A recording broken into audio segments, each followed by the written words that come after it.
Shalom, shalom, shalom.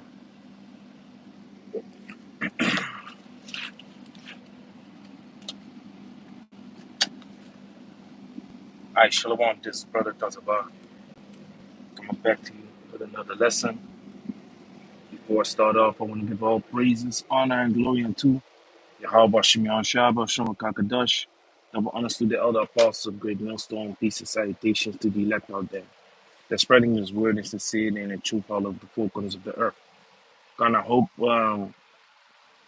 the sound is being pushed out through the headphone, because oftentimes I get some trouble with the sound when it's through the car kit. So, yeah, the sound is good. Now, I want to address this question real quick that came on the comment board of the GMS Utrecht Central channel, which is the main camp of Holland. It was a woman, I believe it was a woman, that asked concerning, the brothers was going in to treat each other like you want to be treated, help each other when you are in need, help those that are in need. But then at the same time, the brothers pointed out that they don't give a shit about those people in Palestine, which is true. We don't. You understand? So I see the brother Garsham Tawada Garsham.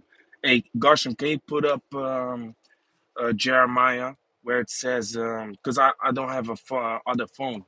Can you put up Jeremiah, who shall have pity upon Israel, upon Jerusalem, or Arakia, GMS Finland? Can you put up Jeremiah, who shall have pity upon Jerusalem, and also Deuteronomy chapter 14, verse 21? If I'm correct, it's 21, concerning an animal that died of itself. If y'all can help me with this, it would be much appreciated. So going on, Lord willing, they are able to put it up. Yeah, yeah. All right, Tuada. And also Deuteronomy 14, I believe it's verse 21, an animal that died of itself. So when it comes to these heathens, and when it comes to these commandments pertain to your Israelite brother, Israelite neighbor. Okay, so when it comes down to treat each other like you want to be treated, okay, it concerns an Israelite that is in the faith, that also believes in the Heavenly Father Yahweh, because that's how we started off in the nation of in the land of Israel. That's how it all started off. Okay, we all look to the Heavenly Father Yahweh as refuge, as guidance, and um, we have to uphold these laws. Now, the reason I want Deuteronomy chapter 14 is because there it shows you that as soon as another law uh, comes up that does not count towards us Israelites, it points it out. So Deuteronomy chapter 14, verse 21, it says, "Ye shall not eat of anything that died of itself." So an animal that dies of itself because it became old or whatever, you're not allowed to eat it. Okay, as an Israelite, you're not allowed to eat it. You have to slaughter it. That's the procedure. You have to slaughter the animal, take out the blood, and then you are allowed to eat it. But an animal that dies of itself, you as an Israelite are not allowed to eat it. Okay? It says, "Thou shalt give it unto the stranger that is in thy gates, that he may eat it, or thou mayest sell it unto an alien, for thou art an holy people unto Yahweh thy power. Thou shalt not seed a kid in his own mother's milk." You see that? So here it shows you the laws pertain to Israelites, but then when heathens come into play, You know, the Most High made sure, like, hey, let me tell them that when it concerns heathen, sell them spoiled meat, sell them animals that die of itself. Don't give a fuck about them. Also, can you yeah, that's your part, that's your part. I saw that too. Garsham started description, and then you finished the rest. So can you also put up that the Most High counts them as a drop that falleth from a vessel. So this law also shows you that the Heavenly Father doesn't care about the heathens. The Heavenly Father is like, I know it is not good for us Israelites to eat an animal that dies of itself, but just give it to the heathen. Just sell it, make profit out of it, make money out of it, even though died of itself is not good to eat. So because what is the reason that it died of itself? Did it have some ailment, some sickness? Okay, like they say in the world, you are what you eat. So if you eat an animal, oh, if you eat an animal um, that dies of itself, what is the cause that this animal died of itself? Is it sick? Does it have any virus in it? The Most High says don't eat it, man. And the Most High doesn't even explain this, what I just said, um, in the scriptures. Why not? Because you should not question the Most High to begin with. The Most High says don't eat it, don't fucking eat it. Simple as that. The commandments are given unto the Negroes, Latinos, and Indianos. The commandments are given unto the Israelites. Okay? So, 2nd Ezra chapter 6, verse 56. As for the other people, which also come from Adam, thou hast said, let me park my car, man, because this is a whole struggle, man, driving through the neighborhood. Okay, let me read it. Let me read it good.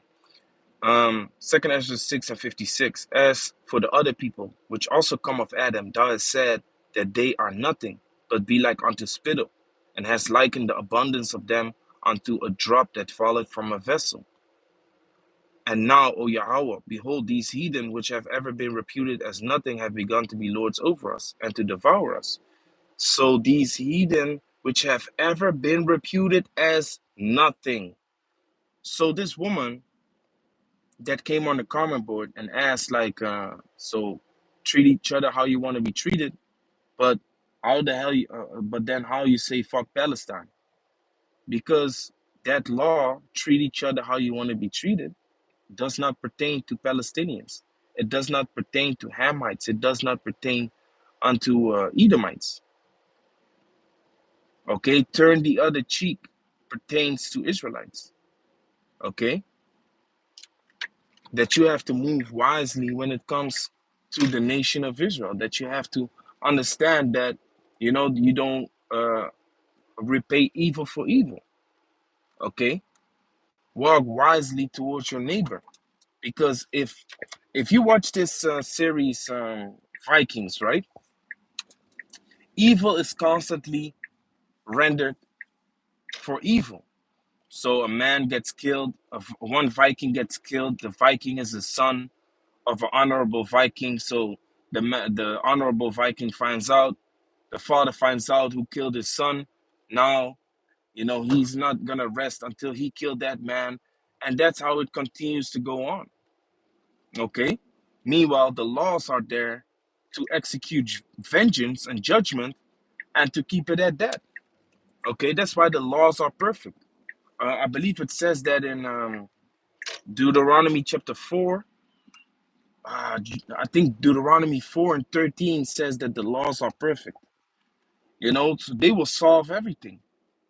But when it comes down to these heathens, hey, you find out someone, a heathen killed an Israelite back in those days. I'm talking about, man, the whole village gets burnt to ashes, man. You understand that they ain't the same thing. If a murder was committed back in the days among the Israelites, yeah, the man that kills must be killed, and you leave it at that. You don't go. and continue looking for vengeance and all kinds of shit.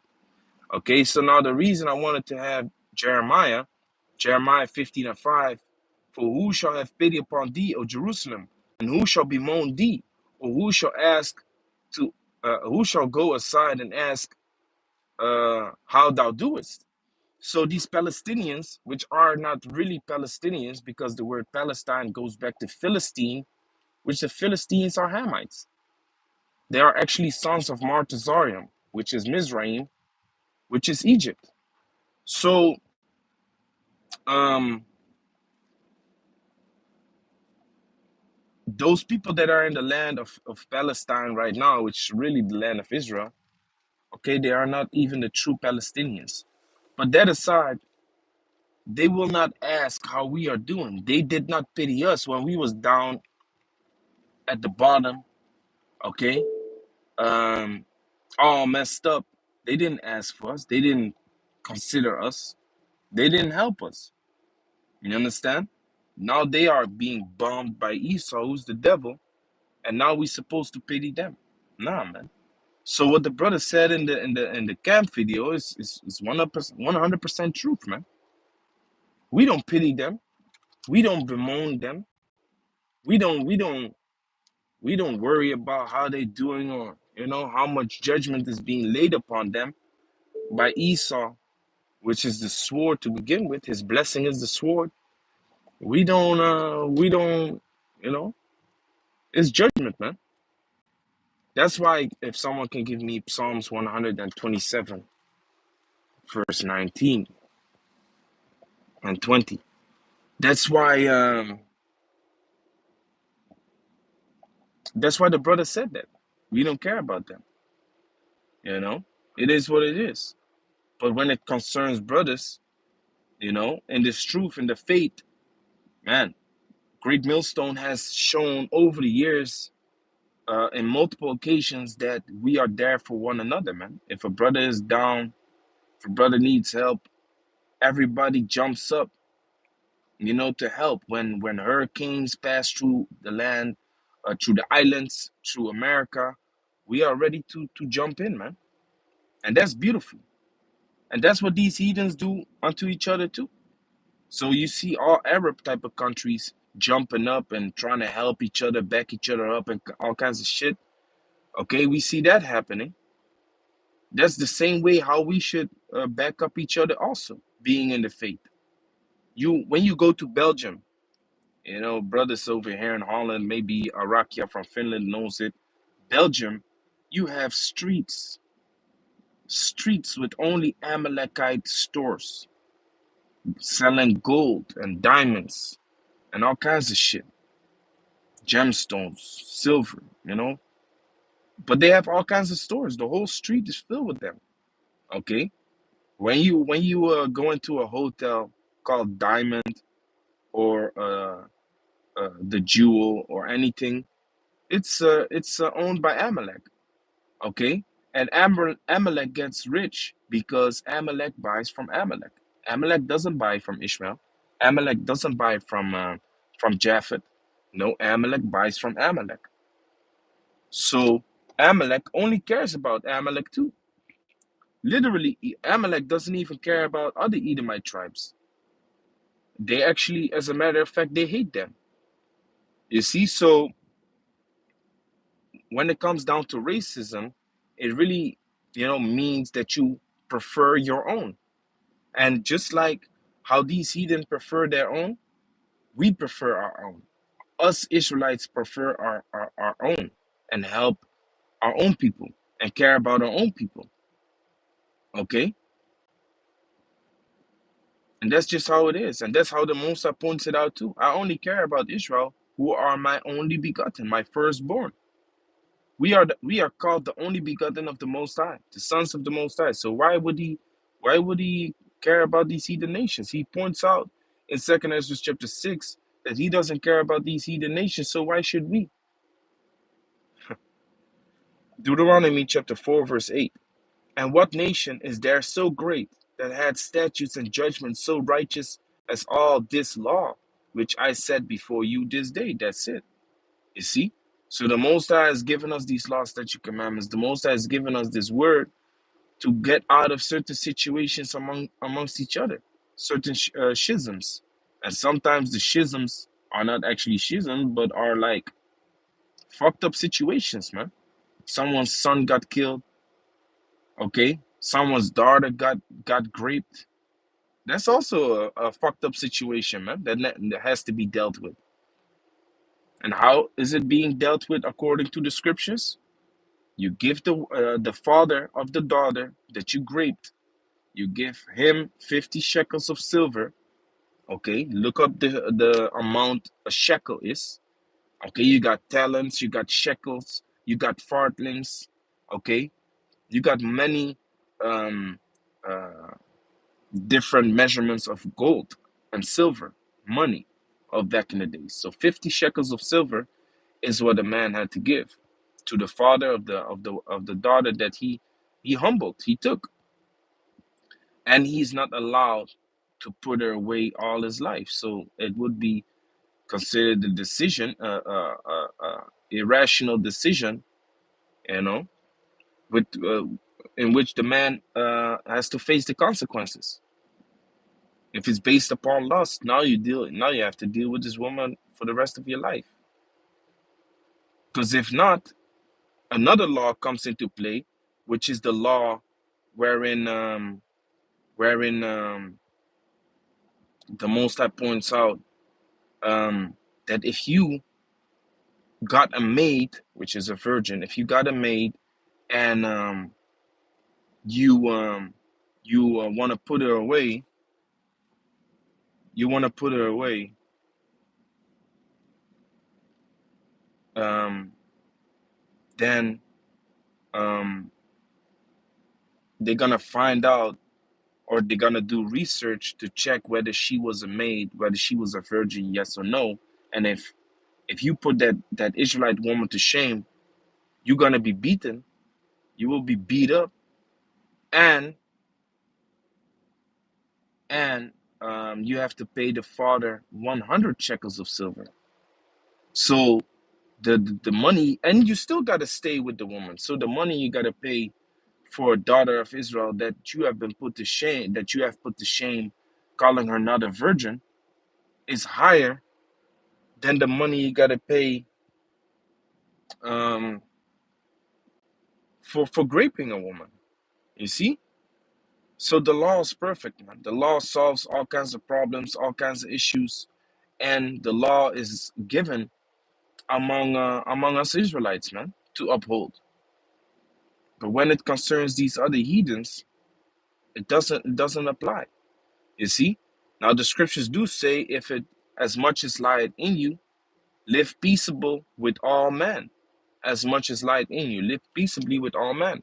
So you shouldn't go out there beefing and stirring up these Palestinians or these Arabs, saying the hell with Palestine. Meanwhile, that's really how we feel. The hell with Palestine. But try and live peaceably with all men. Don't cause any commotion or chaos, because that's just not moving wisely in the sight of the Most High. Psalms 127 only has 5 verses. Yeah, did I say 127? I said I meant 147. Psalms 147 verse 19. I think I said that, but I might be wrong. Matthew chapter 12 verse 49. And he stretched forth his hand towards his disciples and said, Behold, my mother and my brethren, for whosoever shall do the will of my Father which is in heaven, the same is my brother and sister and mother. You see that? So that's who we care about. Okay? Because in this instance, the disciples told Yahushua, like, Behold, your mother and brethren and sisters desire to speak with you.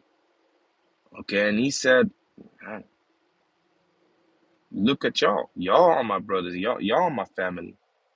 Okay? And that's something, outside of this Q&A, that brothers, man, I cannot stress it enough. It also is concerning me, myself. I always have to put the brothers first, man. You know, the brotherhood is a very precious thing that we always gotta consider uh, one of the top priorities, man. Okay, here it is. You be putting your family, your wife and children on number one, but what are they gonna do in the time of Jacob's trouble? Okay, where are they on a Saturday?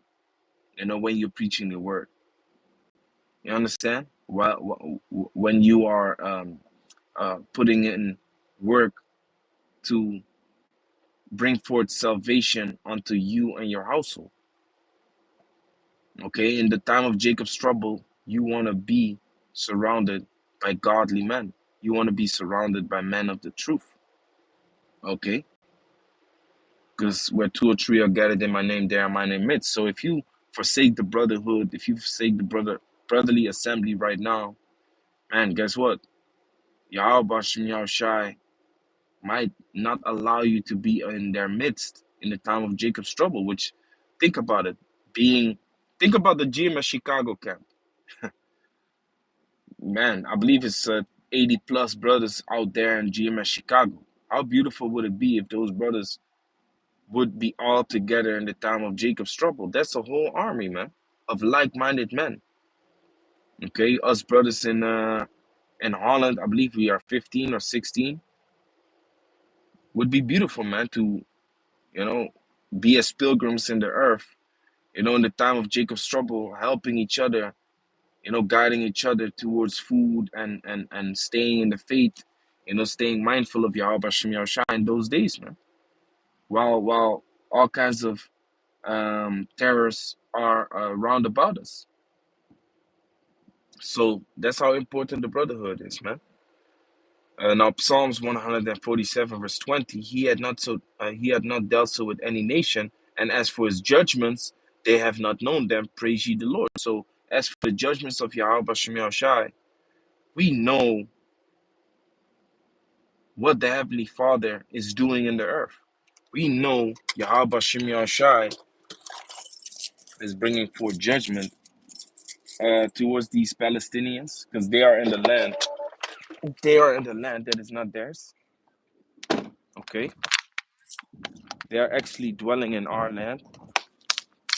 So you wanna set foot in our land. Guess what? You're gonna have to deal with the consequences, man. You're gonna have to deal with what judgments are coming forward when you're fighting for this land that is not yours. You see, Yahweh Shem Yahushua finna deal with you. Think about the Cushites that went into the land of Israel. Okay, what happened to them? They got devoured by lions, man. They got devoured by lions. The Most High ain't easy on these heathens, man. Okay, judgment is being passed in the earth, and it's all the will of the Most High, man. Okay, and more judgment will be passed. In the up and coming times, man. We living in beautiful times. Okay, even though it might seem prophecies are coming and going, or prophecies is moving up and then calming down again. Yahweh Shem Yahushua is making moves. Okay. What does it say? Second Ezra 15. No, Second Ezra 9. Then shall thou well understand that the highest is beginning to visit the world which he made. That's what we see right now. The Most High is visiting the world which he made. So yeah, man, with that, I want to give all praises, honor, and glory unto Yahweh, Bashem, Yahweh Shai, Bashem, Akakadosh.